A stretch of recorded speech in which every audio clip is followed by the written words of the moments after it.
We're about to flip the page into December. We just had more than 6 feet of snowfall near Buffalo, so there's no way we're going to get another named storm in the tropics, right? Now, there's nothing imminent, but there are several signs that we could get something to spin up in the Caribbean as we get beyond Thanksgiving and into the first couple of days of December.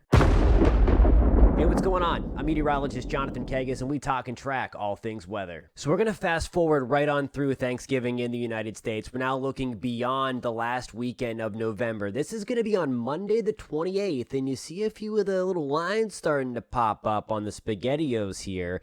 This is the European ensembles kind of hinting at some development as a cluster of thunderstorms could migrate off of South America and work their way into the Western Caribbean. You see further as we get towards November 29th, November 30th, more ensemble members indicated by more of those circles start to come on board and lift north towards Jamaica, the Yucatan Peninsula, Cuba, maybe even Florida into the Bahamas as well. If you are finding this video helpful, I would love it if you give it a thumbs up. It really does help us out a lot. This is the GFS now, the Sunday after Thanksgiving in the United States. Again, this is going to be November 27th into the afternoon. You're starting to see those circles pop back up.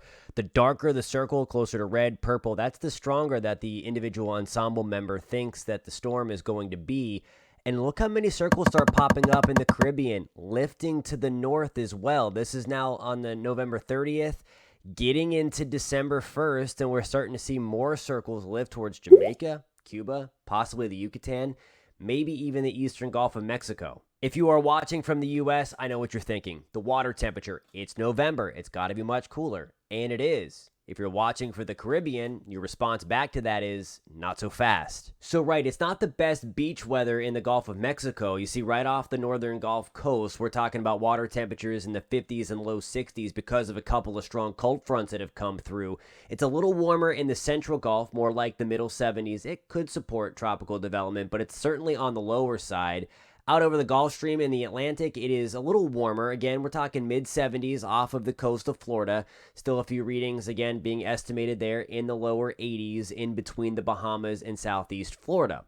Watch this, though. Water temperatures in the Caribbean, still plenty warm for tropical development. We're talking low to mid-80s through the central and western Caribbean. And that warm water is still really deep, where you're seeing the darker purples in and around Haiti, Jamaica, south of Cuba, and the Cayman Islands. We're talking really warm and really deep warm water. Notice, though, as you get deeper into the Gulf of Mexico, you start to see that blue color and the white. We really lose a lot of that deep warm water. So if something were to get going and track in that direction, it likely would not be able to sustain much more development. So the moral of the story is there's no reason to freak out. Just keep an eye on this post-Thanksgiving as we get into that weekend. We have a cold front moving out of the United States. That's going to help to churn things up a little bit and could get some things going. There is model support both from an ensemble perspective and from a single model run perspective as well. Remember, don't hone in on those crazy single runs that blow something up in the Caribbean. Remember, it is the end of November and early December, so it's going to take a lot for that to happen. Just make sure you're watching, pay close attention, and we will, of course, keep you updated on this channel. I would love to know where you are watching from. Please post that in the comments. If you liked what you saw and if you love to track the weather, we would love to have you on board in this weather community. Please hit that subscribe button. Please hit that thumbs up, and we will catch you next time.